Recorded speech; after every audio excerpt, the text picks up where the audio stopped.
Bonsoir, merci aux nouveaux jour J et aux amis du monde climatique et au Caméo d'avoir organisé cette soirée. Alors les deux films que vous allez voir ne sont pas financés par le Crédit Mutuel, apparemment il faut dire ça ici, j'ai cru comprendre qu'il fallait parler du Crédit Mutuel ici. Bon, ce sont deux films indépendants, un moyen métrage et un court métrage. Le court métrage On a mal à la dette est basé sur le travail du CAC, le comité d'audit citoyen de la dette publique française, une bande d'économistes non orthodoxes qui a essayé de chiffrer la part illégitime de la dette publique française, celle qui justifie aujourd'hui toutes les politiques d'austérité. Voilà. Et ensuite le moyen métrage Les Amants soif, qui est le premier volet d'une série de 3 films sur la politique conduite en Équateur par le président équatorien Rafael Correa depuis 2008. Ce qui m'a interpellée, c'est une proposition d'Aurélie Prouvé, oui, qui parlait d'inflation. Et donc j'ai l'impression que c'est peut-être pas une bonne idée, parce que les mesures sociales qui permettraient de faire face à cette situation ne seraient pas en place. Et je pense que, encore une fois, ce seraient les couches de la population les plus défavorisées ou les plus en difficulté qui paieraient les pots cassés. Alors, Aurélie Prouvé pense le contraire, et beaucoup d'économistes, Bernard Maris par exemple, pense qu'une bonne inflation, ça permettrait de réduire le bas de laine des plus riches. Donc vous avez des économistes non orthodoxes qui sont opposés à ce que vous dites, qui ne sont pas d'accord avec ce que vous dites, mais la question n'est pas là. La question, c'est pourquoi il n'y a pas de débat là-dessus dans les grands médias audiovisuels français. De toute façon, les deux films, c'est la question qu'ils posent. C'est pourquoi on ne débat pas de ces choses-là. Pourquoi c'est toujours la même pensée, c'est toujours le même point de vue néolibéral, c'est toujours le même point de vue considérant que l'inflation c'est pas bien, alors que certains disent que c'est bien pour réduire les inégalités. Pourquoi ce débat n'existe pas dans nos grands médias audiovisuels, que ce soit la télévision ou la radio? Pourquoi on ne nous parle pas de ce qui se passe en Bolivie, de ce qui se passe en Équateur, de ce qui se passe en Argentine, de ce qui se passe au Venezuela, en Uruguay? Pourquoi il y a une information unique? Voilà, je crois que c'est la question que pose le film. Alors sur la presse, c'est ce qui est dans la constitution équatorienne, mais c'est pas ce qui est en place actuellement. Nous sommes en train de tourner le 2e épisode de Opération Correa, qui s'appelle Correa Si, Correa No, où il sera question des choses réjouissantes, intéressantes, épatantes, mises en place depuis l'arrivée au pouvoir de Rafael Correa, puis aussi des choses plus problématiques et parfois de la non-application de la Constitution, ou en tout cas insuffisamment de choses qui sont insuffisamment avancées et qui n'ont pas encore été mises en application. Sur les médias, c'est le cas. Sur les médias, l'Équateur a créé des médias publics qui n'existaient pas avant. Donc vous avez au moins 2 sons de cloche quand vous regardez la télévision en Équateur, ce qui n'existe pas en France. Quand vous regardez les chaînes de télévision équatoriennes ou les stations de radio, vous avez le point de vue, on va dire, des télévisions privées ou des radios privées, qui est plutôt celui de la haute bourgeoisie qui possède ces médias, et puis vous avez le point de vue du gouvernement. Les chaînes publiques ne sont pas indépendantes, ce sont des chaînes gouvernementales qui font de la propagande pour le gouvernement, mais au moins sur la même question, vous avez 2 points de vue. En France, quand vous avez le conflit social à Air France, vous avez un seul point de vue. Hein. Vous avez vu à quel point l'image de cette chemise blanche et de cet homme qui a été malmené par certains syndicalistes ou certains grévistes est devenu l'emblème, est devenu l'image emblématique de la violence exercée par les salariés à l'égard des patrons. Ça aurait été intéressant qu'il y ait à la fois cette image et ce point de vue, mais ça aurait été bien aussi qu'il y ait une rétrospective des violences exercées par les patrons. Quand on licencie 2900 personnes, il y a quelques dégâts sociaux qui sont commis par ce type de licenciement. Il y a des familles qui vont... il va y avoir probablement quelques suicides, il va y avoir probablement des couples qui vont exploser, il va y avoir probablement tout un tas de dégâts sociaux et donc une violence exercée à l'égard des salariés, et ça serait bien d'avoir les 2 points de vue. Alors dans la presse écrite, on a les 2. Dans la presse écrite, vous pouvez lire Le Figaro, vous pouvez lire l'Humanité, et vous avez 2 points de vue très différents sur cette grève à Air France. Mais à la télévision, à la radio, sur les radios nationales et sur les télévisions nationales, que ce soit TF1, que ce soit France 2, France 3, M6, Canal+, France Inter, privé ou public, on a le même point de vue. Même chose, par exemple, sur le conflit en Ukraine ou le conflit en Syrie. C'est toujours le point de vue pro-américain, pro-atlantiste qui est privilégié par les journalistes ou par les responsables de l'information. Ce serait intéressant de savoir ce que pensent les Russes, de savoir ce que pensent les pro-russes, de ne pas présenter systématiquement les Ukrainiens liés au gouvernement de Kiev comme les bons, et les Ukrainiens du Donbass ou liés au territoire de l'Est comme les méchants. Ça serait bien d'avoir un autre point de vue là-dessus que le point de vue unique, que la pensée unique que matraquent ces grands médias. Donc en Équateur, il y a au moins 2 points de vue, mais ça serait mieux d'aller encore plus loin, et si la Constitution était appliquée, il y aurait des points de vue indépendants. Il n'y aurait pas simplement 2 points de vue, un qui représente celui du gouvernement et un celui qui représente celui de la haute bourgeoisie, mais il y aurait aussi des télévisions associatives, des télévisions communautaires, des télévisions du tiers secteur audiovisuel. Ça a été un projet qu'il y a eu en France de certains groupes de mettre en place un tiers secteur audiovisuel qui soit ni le privé ni le public, mais pour l'instant on en est encore loin, et en France on en est encore plus loin. Voilà pour la réponse que je peux vous faire par rapport aux médias. Après, en ce qui concerne l'inflation, je ne suis pas technicien, je ne suis pas économiste, donc je ne vais pas vous répondre, mais simplement ça serait bien qu'il y ait des débats là-dessus, alors que ça n'est pas débattu. Même chose, par exemple, je ne sais pas si vous vous souvenez, à la fin de l'année dernière, on a eu quelques reportages indiquant que les compagnies sociétés d'autoroutes, qui sont des concessions du domaine public à des sociétés privées, que ces sociétés d'autoroutes faisaient des profits excessifs, margeaient à des taux très élevés, avaient des marges très importantes. Bon, ça aurait été peut-être intéressant qu'il y ait un débat sur la possibilité ou pas de les renationaliser, sur la possibilité de collectiviser ces sociétés et de leur imposer, ou au moins de leur imposer des investissements importants, la baisse des péages avec des tarifs peut-être sociaux de péage, etc., etc. Là encore, aucun débat dans nos grands médias. Il y a eu quelques articles dans peut-être l'Humanité ou dans peut-être La Croix ou dans quelques journaux relativement marginaux, parce que la presse écrite est marginale par rapport à la presse audiovisuelle, mais ça aurait été sain que dans une démocratie, il y ait au moins un minimum de pluralisme et qu'il y ait au moins des débats sur faut-il ou pas nationaliser ou collectiviser les autoroutes. C'est une question qui se pose, je pense, je ne sais pas quelle est la réponse, mais en tout cas en débattre. Or, on voit qu'il y a des gros mots, qu'il y a des tabous. Nationaliser, c'est un gros mot. En Équateur, c'est pas un gros mot. En Argentine, c'est pas un gros mot. En Argentine, ils ont viré la compagnie espagnole Repsol de pétrole, ils ont renationalisé le pétrole, ils ont récupéré leur souveraineté énergétique, et ils ont viré les Espagnols qui n'investissaient pas dans les puits de pétrole, qui au contraire se contentaient d'avoir des réserves de pétrole pour capitaliser leurs actions. Ils se contentaient de dire on a telle réserve, ça nous permet d'avoir des actions plus hautes. Mais ils n'investissaient absolument pas. Mais Cristina Fernandez, l'ancienne présidente, elle est toujours jusqu'à cette semaine, et les élections c'est dimanche prochain en Argentine, a nationalisé la compagnie espagnole et les a foutus dehors. C'est la loi Pompidou qui empêche l'État de se financer par des banques. Des banques centrales. Banque centrale. Voilà. La Banque de France. Et pourquoi, dans un contexte économique quand même plutôt bon, en 73, hein, c'est les 30 glorieuses, le choc pétrolier vient l'année suivante, on ne s'y attendait pas du tout. Pourquoi on a cette loi? Concernant la loi du 3 janvier 1973, je vous conseille le livre de Pierre-Éric Rougiron qui s'appelle « La loi du 3 janvier 1973 ». Voilà. Il faut pas oublier tout de même que Georges Pompidou, qui a été donc Premier ministre, puis ensuite, à la fin des années 60, puis ensuite président de la République jusqu'en 1974, jusqu'au 2 avril 1974, date de son décès, Georges Pompidou était un banquier. Il était banquier chez Rothschild.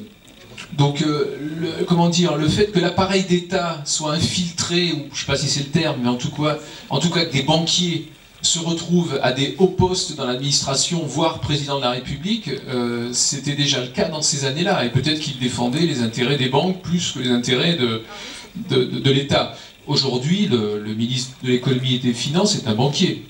Emmanuel Macron était banquier, l'est peut-être toujours d'ailleurs, on ne sait pas. La différence avec l'Équateur, c'est qu'en Équateur, Correa s'est battu contre les banques, ne souhaitait plus que des banques et des médias. Alors ça, c'était aussi le programme du Conseil national de la résistance. Hein. D'ailleurs, dans les DVD que l'on vend, il y a un des films qu'on a édité en DVD avec CCP Productions qui produit mes films, c'est le film Les Jours Heureux. Je ne sais pas s'il est passé ici, de Gilles Perret, sur le Conseil national de la résistance et son programme après-guerre. Donc, Correa, même si je ne pense pas qu'ils connaissent le programme du Conseil national de la résistance, a une politique qui est assez proche finalement de celle qui a pu être menée en France après-guerre, lorsque De Gaulle a gouverné avec des ministres communistes. C'est à ce moment-là qu'on a inventé la sécurité sociale avec Ambroise Croizat. D'ailleurs, Gilles Perret, dont je vous parlais, est en train de faire un film sur Ambroise Croizat. C'est à ce moment-là que je crois que le ministre du redressement national ou de la production nationale était un communiste. C'était des ministres communistes qui avaient des postes très importants au gouvernement. Peut-être que la politique que mène Correa en Équateur est une politique gaulliste et quelque part gaulliste et communiste de ce point de vue-là, c'est-à-dire étendre le périmètre de l'État, faire en sorte que l'État social notamment soit de plus en plus présent sur le territoire équatorien, à l'aide d'écoles, de routes, d'hôpitaux, de logements sociaux. C'est de construire de très grosses infrastructures qui restent propriété de l'État. Là actuellement, l'Équateur est en train de construire 8 centrales hydroélectriques pour que le pays, dans 6 mois, produise 92% de son électricité en électricité renouvelable appartenant à l'État, non pas livrée au public, au privé, restant dans le domaine public.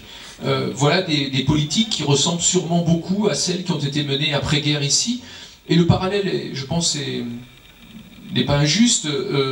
Il y a eu ici une guerre militaire, un pays qui a été détruit par une guerre militaire, il fallait le reconstruire. En Équateur, il y a eu une guerre économique, c'est-à-dire que les banquiers, les politiques néolibérales des années 90 ont dévasté le pays, ont dollarisé le pays s'est retrouvé sans monnaie nationale, c'est le dollar américain qui est devenu, à la fin des années 90, début des années 2000, la monnaie nationale, et du jour au lendemain, il y a eu ce qu'on appelle le feriado bancario, c'est-à-dire que les banques ont fermé, et quand elles ont rouvert, les épargnants avaient perdu 60% de leurs dépôts par des systèmes de taux de change. Donc il y a eu une véritable catastrophe économique. 2 millions d'Équatoriens ont fui le pays, sont partis, ont migré vers les États-Unis, l'Espagne, l'Italie, d'autres pays d'Europe. Ça a été une véritable saignée pour un pays de 15 millions d'habitants. 2 millions d'habitants qui s'en vont, c'est énorme. Et Correa, finalement, s'est retrouvé à la tête de ce pays en 2007 pour devoir le reconstruire un État qui était vraiment en lambeaux, reconstruire des infrastructures et mener une politique où l'État reprend toute sa place et étend son périmètre. Voilà quelque chose qui se déroule aujourd'hui encore en Équateur, non sans problème. Hein. Il y a de fortes résistances aussi à cette politique. On en parlera sûrement dans le deuxième épisode, des fortes résistances à cette politique, des choses que ne peut pas faire Correa, auxquelles il a dû renoncer, des politiques auxquelles il a dû renoncer. Mais en tout cas, on voit qu'il y a des choses possibles dans ce domaine, alors que nos médias à nous, les médias français, n'informent absolument pas sur ce qui se passe dans cette zone du monde. Et ça, c'est problématique. Ça serait intéressant de savoir qu'il y a d'autres politiques possibles que les politiques d'austérité. Mais ne comptons pas sur ces grands médias pour nous en informer. Oui, une des initiatives les plus originales qui a été prise par le gouvernement de Correa à son arrivée au pouvoir en 2007, c'est de proposer à la communauté internationale de ne pas exploiter le pétrole dans une zone de l'Amazonie qui s'appelle Yasuni-ITT, en échange de quoi il réclamait de la communauté internationale, des pays riches, parce qu'il donne à l'Équateur la moitié de l'argent qu'aurait rapporté ce pétrole. Hein, donc je ne sais pas à combien s'est élevée la somme en question, mais en tout cas il demandait, on dit d'accord, on est prêt à ne pas exploiter ce pétrole et à ne pas s'en servir pour des programmes sociaux, pour des investissements publics, etc., etc., mais vous ne pouvez pas nous demander à nous, pays pauvres, de ne pas utiliser nos ressources naturelles. Ce serait quand même indécent, ce serait quand même du néocolonialisme, et c'est ce que font certains. Vous avez des groupes écolos qui leur disent aux Équatoriens ou aux Boliviens « Ah non, non, non, arrêtez avec le développement ». Mais attendez, ils sont à un tel niveau de sous-développement qu'ils ont quand même le droit, je pense, d'arriver à un certain niveau de développement, ne serait-ce que celui que l'on avait nous dans les années 70, déjà. Bon, ils en sont loin. Hein. Mais en tout cas, ils avaient accepté de ne pas exploiter leur pétrole dans la forêt amazonienne en disant « Puisque vous considérez, vous, les autres pays du monde, que la forêt amazonienne, c'est le poumon de la planète, très bien, mais il faut que tout le monde mette la main au pot. Il faut que tout le monde donne de l'argent pour préserver cette zone. Ne demandez pas à nous, les pays pauvres, de nous priver de ces recettes et de payer seul le coût. La proposition a été faite. Je crois qu'au bout de 7 ans, 2% de la somme demandée avait été réunie, même pas 2%. Et finalement, en 2013, Rafael Correa a décidé d'exploiter le pétrole dans cette zone, sachant que le pétrole équatorien revient en grande partie dans les caisses de l'État équatorien. Ce n'est pas des multinationales qui viennent piller le pays et qui embarquent cet argent ailleurs. Mais c'est un échec de ne pas avoir réussi à ce que les pays riches financent la non-exploitation de ce pétrole équatorien. Par ailleurs, il a quand même, comme je disais, mis en place ce programme de construction centrale hydroélectrique, si bien que lors de la COP 21 qui va démarrer fin novembre à Paris, le sommet sur le climat, il y a 2 pays d'Amérique latine qui vont arriver avec des bilans en carbone très très bons. C'est le Costa Rica, qui produit, je crois, déjà 100% de son énergie en énergie électrique, hydroélectrique, donc renouvelable, et l'Équateur, qui sera pas très loin d'en fabriquer déjà 80 ou 90, ils vont arriver à 92% en mars 2016 si tout se passe bien, mais en décembre ils seront déjà à 70 ou 80% de ces ressources électriques fabriquées par de l'énergie renouvelable. Voilà. Donc ça, ce sont des politiques très volontaristes d'État, ce sont des politiques où l'État intervient de manière très forte dans la vie économique et sociale, et c'est des politiques qui sont complètement dénigrées par nos grands médias. Quand on vous parle de ce genre de politique aujourd'hui, où l'État va investir massivement, va lever l'impôt, ah oui, chose aussi, Correa a fait payer l'impôt aux plus riches qui n'en payaient pas.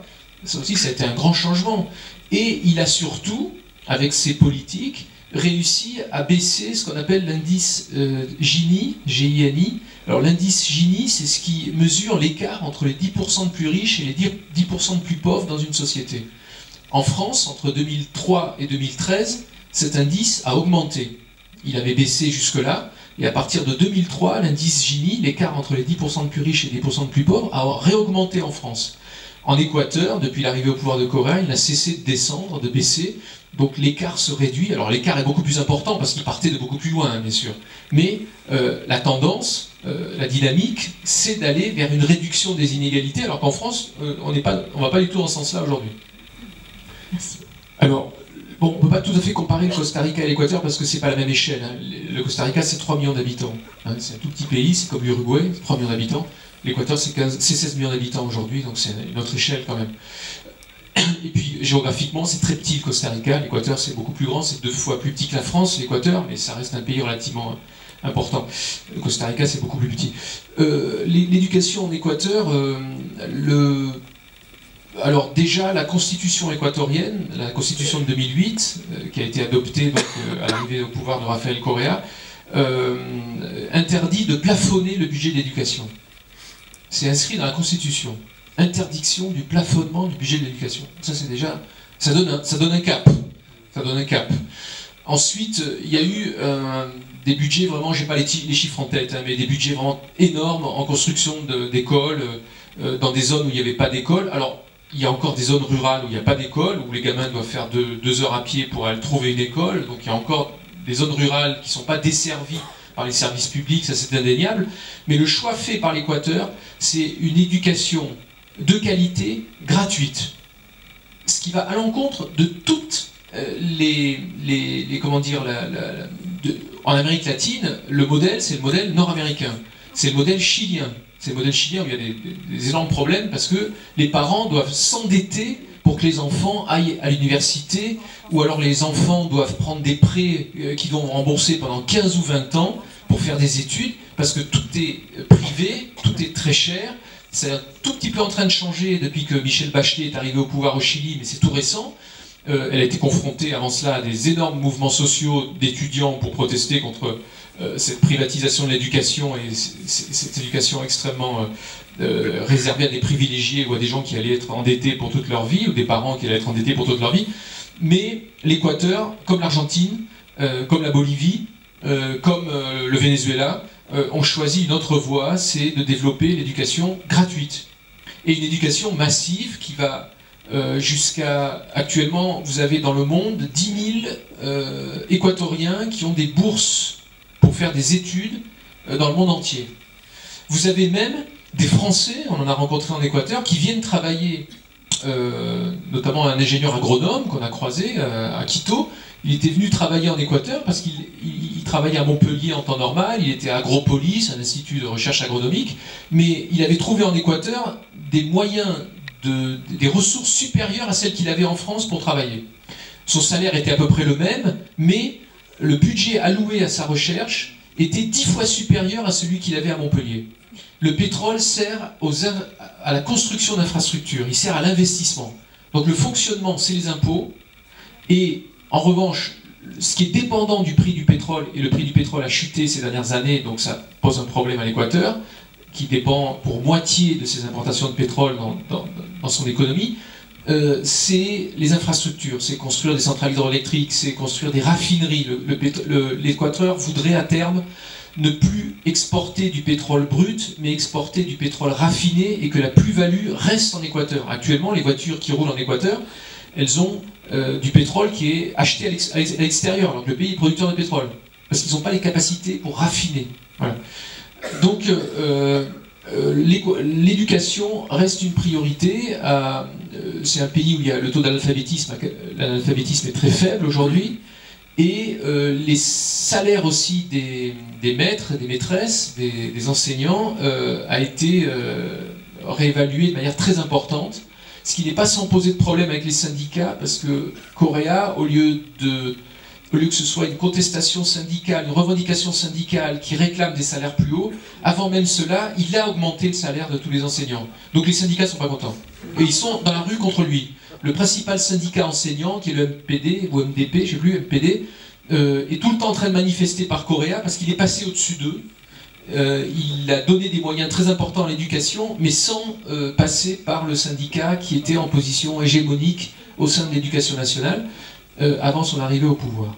Bon, une des premières mesures qu'a pris Rafael Correa et son gouvernement en arrivant au pouvoir, c'était dans son programme en 2007, c'est de fermer une base américaine qui se trouvait dans la région de Manta. Alors officiellement, ce n'était pas une base américaine, c'était censé être le cantonnement d'agents de la DEA, les gens qui luttent contre la drogue et le trafic de drogue, etc. Mais c'était des agents assermentés américains, et c'était une base américaine. Comme il y en a en Colombie, vous avez tout à fait raison de le signaler. Donc une des premières mesures, c'est on vire une base américaine, on la ferme. Alors il y a des opposants à Correa qui ont dit mais non, ils luttent contre la drogue, les fermez pas, tout ça. Et alors Correa a dit, bah, écoutez, si les États-Unis d'Amérique acceptent que nous on ait une base américaine en Floride, une base équatorienne en Floride, à ce moment-là on est prêt à garder la leur. Mais je ne suis pas sûr que les Nord-Américains soient d'accord pour qu'il y ait une base avec des soldats équatoriens sur leur sol. Voilà. Donc il s'est amusé à se moquer d'eux et à renverser le truc. Et bien entendu, les États-Unis d'Amérique n'avaient aucune intention d'avoir des soldats équatoriens sur leur sol, donc il a fermé la base américaine. Après, c'est surtout le Venezuela, qui est quand même le premier pays qui a mis en place ce type de politique à partir de 1998 et l'arrivée au pouvoir d'Hugo Chavez, qui est décédé depuis. C'est le Venezuela qui est quand même le pays qui a donné le ton, qui a donné le là, qui a lancé cette politique de récupération des ressources pétrolières, des ressources minières, de souveraineté économique, de protectionnisme économique aussi parfois. C'est le Venezuela qui a démarré cette politique-là, ces politiques qu'on peut qualifier de progressistes. En ont bénéficié ensuite l'Argentine en 2000, qui a fait un défaut de paiement sur sa dette, et ensuite arrivé au pouvoir d'Evo Morales en Bolivie, et arrivé au pouvoir de Rafael Correa, et arrivé au pouvoir aussi de Mujica en Uruguay. Mais c'est le Venezuela Et le Venezuela, eux, ils s'en sont pris plein la gueule. En avril 2002, Hugo Chavez a été victime d'un coup d'État, à l'ancienne, je dirais, ou presque. C'est-à-dire qu'il a été capturé par une fraction de l'armée qui avait été manipulée par l'opposition, et les États-Unis d'Amérique étaient derrière tout cela, en tout cas ont couvert cette opération. Les médias privés, c'est là qu'on voit la responsabilité des médias dans le maintien au pouvoir de certains ou dans la chute du pouvoir de certains. Les médias privés ont carrément la chaîne RCTV, qui a été fermée depuis, la chaîne RCTV qui était le TF1 vénézuélien, a montré à l'antenne une lettre de démission d'Hugo Chavez. Hugo Chavez n'a jamais démissionné. Hugo Chavez a été capturé par des militaires, il a été mis au secret, il n'a jamais signé la moindre lettre de démission. Des médias ont fabriqué un faux, ils ont présenté à la population dans les émissions de plus grande audience, hein, l'équivalent de TF1, pour faire croire que Hugo Chavez avait démissionné. Voilà de ce dont sont capables ces grands médias privés qui défendent des intérêts qui ne sont pas ceux de ces gouvernements. Heureusement pour Hugo Chavez, la population qui avait voté pour lui est descendue dans la rue, une fraction de l'armée est restée loyale, c'était un ancien militaire, Hugo Chavez, et il n'a pas été assassiné, et finalement les gens sont allés le chercher, le réclamer, et l'ont remis au pouvoir au palais présidentiel, à Miraflores, à Caracas, et il est redevenu président du Venezuela jusqu'à sa mort en 2013. Mais tout ça pour vous dire que là, il y a clairement eu un coup d'État, une intervention avec les médias, des secteurs de l'opposition et l'ambassade des États-Unis qui était derrière tout cela, elle aussi, ou en tout cas qui ne voyait pas d'un mauvais œil ce coup d'État. En Bolivie, pareil. En Bolivie, l'ambassade des États-Unis, l'ambassadeur a été expulsé par Evo Morales. Il avait trempé dans une opération de sécession de la région de Bolivie la plus prospère, qui est la région de Santa Cruz de la Sierra, où c'est pas les plateaux andins, c'est plus bas, et cette région qui est la plus prospère de Bolivie a essayé de faire sécession. Là aussi, les États-Unis n'étaient pas loin, ils ont été expulsés, l'ambassadeur et tout un tas de fonctionnaires nord-américains. Donc ce sont des pays qui sont quand même toujours sous le regard, l'œil des États-Unis d'Amérique, qui ne supportent toujours pas que ces pays soient indépendants. Pendant des années, les États-Unis d'Amérique ont financé directement ou indirectement des dictatures au Chili, en Argentine, en Uruguay, dans d'autres pays. Ces pays se sont émancipés de la tutelle nord-américaine aujourd'hui. Pour certains, c'est toujours insupportable à certains nord-américains de voir ces pays qui sont leurs précarés ou qu'ils considèrent comme leurs précarés s'émanciper de leur tutelle. Mais l'Équateur n'a pas été la principale victime de cette politique-là. Voilà. Il a été un peu épargné par cette politique, et quand on voit des images d'un coup d'État, ou présenté comme un coup d'État, où Correa a failli perdre la vie, hein, c'est cette révolte policière, c'est un peu, je pense, une bêtise de Correa. Correa pense qu'il doit intervenir, il doit s'occuper de tout, ça c'est une de ses grandes faiblesses, il est hyper interventionniste, et donc quand il y a eu cette révolte policière, au lieu de laisser son ministre de l'Intérieur aller la régler, il a voulu y aller lui, et il a failli perdre la vie ce jour-là. C'était en septembre 2010. Non, le dollar est toujours là. Alors je ne saurais pas vous dire pourquoi. Apparemment, il y a des avantages et des inconvénients. L'inconvénient du fait que le dollar soit la monnaie nationale, ça s'est produit il y a très peu de temps, en mars dernier. L'Équateur, le dollar est très fort aujourd'hui, hein, par rapport à l'euro notamment. Et les deux pays voisins de l'Équateur, la Colombie au nord et le Pérou au sud, ont dévalué leur monnaie de 20 à 25%, je crois, ce qui fait que les produits péruviens et colombiens sont devenus très compétitifs sur le marché équatorien. Ils sont arrivés 25% moins chers, puisque l'Équateur ne peut pas dévaluer sa monnaie, c'est le dollar américain. Qu'a fait Correa? Là encore, une mesure qui paraît impensable ici. Il a mis en place des barrières protectionnistes et des taxes douanières. Il a décidé sur 32% des importations de relever de 5 à 45% le taux des taxes douanières pour protéger l'industrie locale. Il a pris des mesures protectionnistes. C'est un pays qui peut être à la fois protectionniste sur le plan des échanges commerciaux pour éviter le dumping social et environnemental et écologique avec des pays qui vont envoyer des produits faits pour pas cher avec des gens mal payés ou sous-payés ou malnutris, etc., etc. Bon, on met des barrières douanières et ça règle le problème. Hein. Les jeans colombiens ou les jeans péruviens ou les jeans je ne sais quoi, ils arrivent à un prix plus élevé qu'en partant et en sortant de Colombie, et ils concurrencent plus, ou en tout cas ils sont au même prix que les jeans équatoriens. Mais il faut relever les barrières douanières, c'est ce qu'a fait Correa. Alors ça lui est reproché, c'est un communiste, voilà ce que lui reprochent certains, mais bon, ce qu'il a fait là, c'est tout à fait... Alors, il s'est référé, pour prendre ce type de mesure, il a demandé l'autorisation de l'OMC, figurez-vous. L'Organisation mondiale du commerce a accepté que ces mesures soient prises sur une durée de 15 mois. Voilà la seule chose qu'ils ont imposée, c'est que ce soit sur 15 mois. Est-ce que Correa passera outre ou pas? Je ne sais pas, on n'y est pas encore. Là, ça a démarré en mars, ce qu'on a appelé les salvaguardias y aranceles. ces mesures protectionnistes. Alors, c'est un pays qui à la fois peut être protectionniste pour protéger son industrie locale et établir des barrières douanières, et qui en même temps, du point de vue migratoire, ne l'est pas du tout. En Équateur, comme le dit, je crois, Maurice Lemoine dans le film, ou Mylène Saulois, les étrangers ne sont pas stigmatisés. Eux ont su ce que c'était que la migration, ils ne s'amusent pas aujourd'hui à stigmatiser les migrants, alors qu'eux ont été stigmatisés, beaucoup d'Équatoriens, en tant que migrants, en Espagne notamment. Pourquoi je vous dis ça? Oui, donc, si vous êtes résident équatorien, si vous vous installez en Équateur, vous êtes français, vous êtes bolivien, vous êtes brésilien, vous vous installez en Équateur, vous n'avez pas de papier, ce n'est pas un délit, vous n'allez pas en prison parce que vous n'avez pas de papier, et si vous avez une carte de résident, vous avez la possibilité au bout de 5 ans de voter à toutes les élections, et vous avez même la possibilité de vous présenter à toutes les élections, sauf l'élection présidentielle où il faut être de nationalité équatorienne. Mais voilà des mesures qui ont été mises en place par le gouvernement de Rafael Correa et que les socialistes en France n'ont toujours pas réussi à faire passer, alors que c'est dans leur programme depuis très longtemps. C'était dans le programme de François Mitterrand en 81, c'était dans le programme de je ne sais qui, de Jospin, etc., etc. Les médias qui sont les grands médias dont les propriétaires sont des grandes entreprises, comme Dassault qui possède Le Figaro, comme Lagardère qui possède Paris Match et Hachette, etc., etc., Bolloré qui vient d'acheter Canal+, tout ça est tout à fait légal aujourd'hui. Hein. Tout ça est parfaitement légal. C'est autorisé par la Constitution française, c'est autorisé par les lois françaises. Si vous avez de l'argent, vous pouvez acheter un journal, vous pouvez acheter une chaîne de télévision privée. Vous pouvez même acheter une chaîne de télévision publique. C'est ce qu'a fait le groupe Bouygues en 1987 en achetant la première chaîne publique française TF1.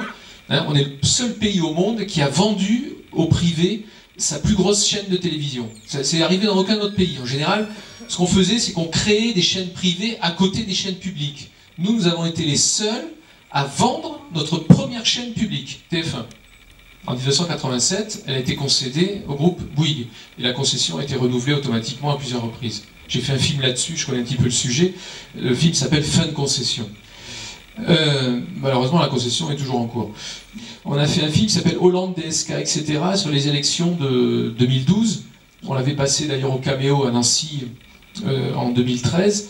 Ou comment les journaux, la presse, qu'elle soit privée ou publique, appuient certains candidats et en dénigrent d'autres. Hein. Le film racontait ça. Il racontait comment la grande presse et derrière cela des grands industriels ou des hommes d'affaires qui possèdent ces médias ont porté la candidature de Dominique Strauss-Kahn, qui a été vraiment, qui était le chouchou de ces grands médias avant l'affaire du Sofitel. Et surtout, là où il y avait une manipulation, c'est qu'il le présentait comme un homme politique de gauche. Il le présentait comme membre du PS, ce qu'il était, mais comme étant une véritable candidature de gauche, donc le président du Fonds monétaire international. Ces grands médias avaient réussi à le faire passer pour, on peut dire tout ce qu'on pense de Strauss-Kahn, moi j'ai rien contre lui en particulier, mais le faire passer pour un homme politique de gauche, c'est un peu gonflé quand même. C'est un peu gonflé. Quand on voit surtout la politique qu'il a menée lorsqu'il était ministre de l'économie et des finances en 1998, 19, 2000, au moment du gouvernement Jospin, où a été menée en France la plus grande politique de privatisation de la Ve République. Hein, c'est là qu'on a privatisé France Télécom, etc., etc. Peut-être que c'est bien de privatiser, je ne sais pas, hein, moi c'est pas la question. Je dis simplement qu'on ne peut pas se réclamer de gauche quand on fait une politique de privatisation. C'est plutôt la droite qui fait ça. La gauche, c'est plutôt une politique de nationalisation. Voilà. Mais les médias ont réussi à faire croire que Dominique Strauss-Kahn, puis après lui François Hollande, qui avait à peu près la même vision des choses, étaient des hommes politiques de gauche. Et donc, ils ont présenté le deuxième tour d'élection présidentielle de 2012, Hollande-Sarkozy, comme un duel gauche-droite, alors que la réalité, on le sait aujourd'hui, c'était un duel centre-droit. Hein, François Hollande est un homme de centre-droit, ce qui n'a rien d'ailleurs de déshonorant, mais autant l'assumer. Et Nicolas Sarkozy, qui fait partie de la droite décomplexée, disons. Voilà. Et c'était ça le duel du deuxième tour, c'était un duel centre-droit, droite décomplexée. Pourquoi l'avoir présenté comme un duel gauche-droite, qu'il n'était pas? Là, il y a une manipulation médiatique, et là, derrière tout cela, il y a probablement le pouvoir de ces industriels, le pouvoir de ces gens qui dirigent ces médias. Alors, même les médias publics fonctionnent comme ça, parce que l'appareil d'État est tellement gagné par les lobbies industriels que finalement, les médias publics fonctionnent pareil que les médias privés. Ça ne change pas grand-chose. Après, qu'est-ce qu'on peut faire? Moi, mais ça n'engage que moi, je pense qu'il faut supprimer certains médias. Je pense que quand vous avez le même journal télévisé qui vous raconte la même chose, avec le même point de vue sur TF1, France 2, France 3, M6, Canal+, j'en passe et des meilleurs, ben, on peut peut-être supprimer 4 des 6 chaînes et on s'en portera pas plus mal en matière dans le domaine du pluralisme. Je pense qu'ils nous font payer notre indépendance et le fait qu'on ne se fixe pas de limite quand on va les voir. Hein, on ne se dit pas, tiens, il faut ménager un tel parce qu'il travaille à France 5 et que ça serait utile pour nous d'avoir des bonnes relations avec France 5. Si on commence à rentrer dans ce jeu-là, on ne fait pas ces films-là. Donc il y a un coût à payer. Quand on fait ces films-là, on en paye le coût. Le coût, c'est que vous êtes carbonisé à la télévision ne vous donnera pas un sou pour faire un film. Arte a encore refusé, il y a un an, d'acheter le portrait que l'on a réalisé de Pierre Bourdieu, La sociologie d'un sport de combat, qui est toujours inédit sur Arte. Voilà, on nous fait payer ce travail. Je m'en plains pas, je dis pas ça de manière plaintive. Je dis simplement qu'on travaille avec une économie de production qui est relativement pauvre, donc les films avancent très lentement. Il faudrait peut-être aussi que dans ces grands médias, il y ait un peu plus de diversité sociale. Que ce ne soit pas toujours les mêmes qui soient recrutés, que ce ne soit pas toujours des fils de la bourgeoisie qui tiennent les rênes de ces grandes émissions ou de ces journaux télévisés, qu'il y ait voilà, un peu plus de diversité sociale. Hein? Ça c'est un problème. Quand vous voyez les gens qui arrivent à des postes de responsabilité dans ces grands médias, ils ont tous le même profil. Ils sont tous passés par Sciences Po, ils vivent tous dans les beaux quartiers parisiens, et ils finissent par penser pareil, ils finissent par partager le même système de valeurs, ils finissent par voir tous la société de la même manière, ils finissent par être gagnés par la pensée unique. Et là, il y a un véritable problème. Mais ça ne sera pas de l'autorégulation. Ces gens-là, si vous voulez ne plus les voir à ces postes de responsabilité, il faudra les virer. Il faudra que le législateur légifère. Il faudra qu'il y ait des gens qui prennent des mesures pour leur dire « stop, au revoir ». Ils partiront pas d'eux-mêmes, je peux vous dire, les gens que vous voyez dans le film. Hein. Les Yvan Levaille, il est parti. Limite d'âge. Bon. C'est vrai qu'il a passé un moment, il meurt. Hein. Bon. Mais ben oui. Mais les Christophe Barbier, je peux dire qu'on n'a pas fini d'entendre parler de Christophe Barbier. Et il est multicarte, c'est-à-dire qu'il n'est pas simplement directeur de l'Express, je ne sais pas s'il est encore directeur de l'Express d'ailleurs, mais en tout cas, il est omniprésent, il est chroniqueur à la radio, il est chroniqueur à la télé, il écrit des bouquins, c'est des gens qui occupent toute la place, c'est des gens qui nous pompent l'air, ils nous pompent l'air ces gens-là. Et si on veut qu'ils nous pompent plus l'air, je pense qu'il va falloir qu'à un moment donné, un gouvernement légifère, un gouvernement régule ces médias, un gouvernement leur dise, bon écoutez, stop, ça suffit. Vous ne pouvez pas être toujours tous les mêmes à raconter la même chose et à véhiculer cette pensée unique, ce discours dominant, cette pensée ambiante. C'est pas possible. Eux font tout pour qu'on n'ait jamais un gouvernement qui ne soit pas, comment dire, qui ne menace pas, qui menacerait les intérêts des plus puissants.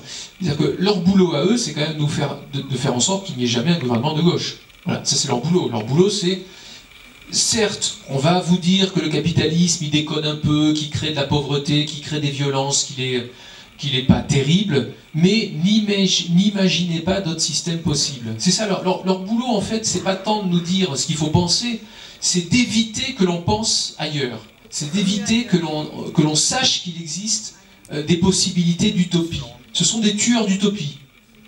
C'est une entreprise de résignation, les médias. C'est résignez-vous à ce système capitaliste, résignez-vous à cette société. Certes, elle déconne, elle ne fonctionne pas très bien, ça ne marche pas très bien, il y a des trucs qui déconnent, mais il n'y a pas d'autre système possible, il n'y a pas d'autre possibilité de gouvernement que celle qu'on vous propose. C'est ça leur boulot, en fait. Et c'est là qu'ils sont particulièrement néfastes et nuisibles et dangereux. C'est dans le fait qu'ils tuent toute possibilité d'utopie.